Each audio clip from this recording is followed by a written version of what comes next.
Assalamualaikum warahmatullahi wabarakatuh. Bapak Kepala Sekolah yang saya hormati, Bapak Ibu Guru yang saya hormati, juga tidak ketinggalan adik-adik, anak-anak peserta masa pengenalan lingkungan sekolah atau MPLS yang saya banggakan. Sekolah Adiwiyata. Materi ini saya sampaikan dalam kegiatan MPLS. Apa yang dimaksud dengan Adiwiyata itu? Adiwiyata adalah upaya membangun program atau wadah yang baik dan ideal untuk mendapatkan ilmu pengetahuan dan berbagai norma serta etika yang dapat menjadi dasar manusia menuju terciptanya kesejahteraan hidup untuk cita-cita pembangunan berkelanjutan. Adiwiyata merupakan nama program pendidikan lingkungan hidup.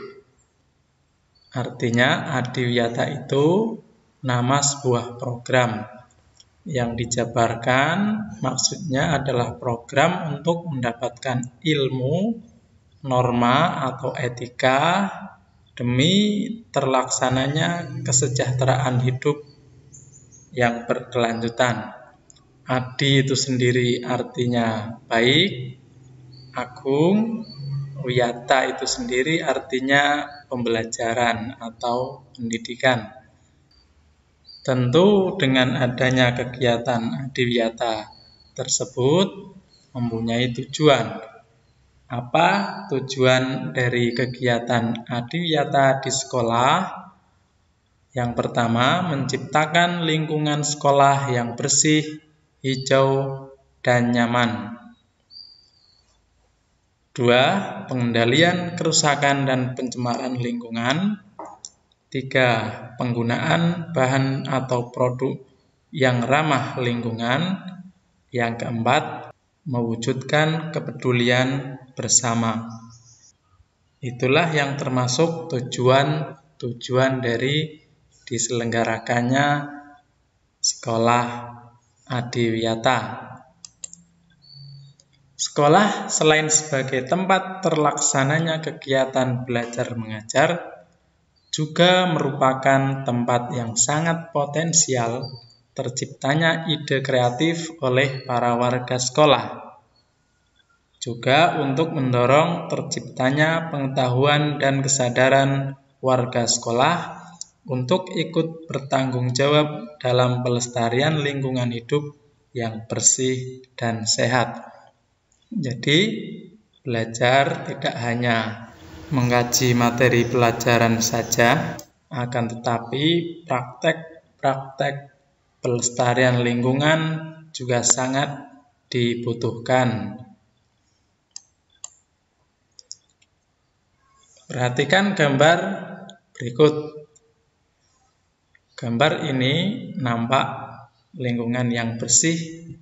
Jika lingkungan bersih, belajar akan terasa nyaman dan menyenangkan. Di sini juga ada contoh kebersamaan, yaitu kerja bakti. Jadi tidak tanggung jawab perorangan, akan tetapi kebersihan adalah tanggung jawab bersama. Lingkungan yang bersih akan terlihat indah dan menyenangkan. Tidak ada sampah seperti tampak pada gambar sungai ini. Tumbuh-tumbuhan terlihat hijau dan sejuk. Sejarah Adiwiyata. Pada mulanya tahun 1975 adalah sejarah awal tercetusnya pendidikan lingkungan hidup di Indonesia yang diselenggarakan pertama kali oleh Institut Keguruan dan Ilmu Pendidikan IKIP Jakarta. Kemudian pada tahun 2005 Kementerian Lingkungan Hidup dan Kementerian Pendidikan Nasional mengukir kesepakatan dalam kerjasama pemrograman pendidikan lingkungan hidup yang disebut Adiwiyata. Hingga sekarang, program Adiwiyata terus dilombakan secara berkala dan berjenjang. Mengingat sejarah dan manfaatnya yang sangat besar, Adiwiyata diharapkan bukan sebatas nama program untuk tujuan lomba saja, tetapi bisa dilaksanakan oleh semua pihak yang peduli lingkungan hidup. Karena program ini terbukti mampu membangun karakter generasi bangsa. Jadi diharapkan tidak hanya pada lingkungan sekolah saja, tapi akhirnya dengan bekal pendidikan di sekolah, siswa-siswa nantinya mampu menerapkan pelestarian lingkungan hidup tersebut di lingkungannya sendiri, di masyarakat, dan di semua tempat.